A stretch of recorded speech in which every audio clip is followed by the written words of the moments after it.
Alam nyo ba na si Vice Ganda pala talagang nakipaglaban para kay Kim Chiu upang manatili at maging bahagi ng It's Showtime?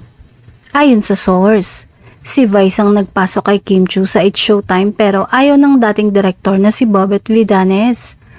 Kaya laging sinasabi ni Kim at nagpapasalamat ito kay Vice na pinaglaban siya.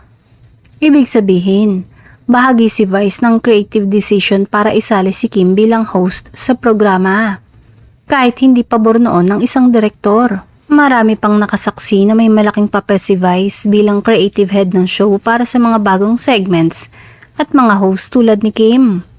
Si Kim Chiu mismo ay nagpahayag ng pasasalamat kay Vice sa pag-welcome sa kanya noon at hanggang ngayon na nananatili siyang host dito. Inamin niyang may mga taong hindi siya agad tinanggap sa It's Showtime pero tinanggap siya ni Vice. Hindi nila ako masyadong tanggap dito, but... Uy! Wala! Wala, tanggap Lahat ka namin kami. dito. Tanggap natin, di ba? At mahal Wala na siya dyan. Wala naman na siya, hayaan mo na.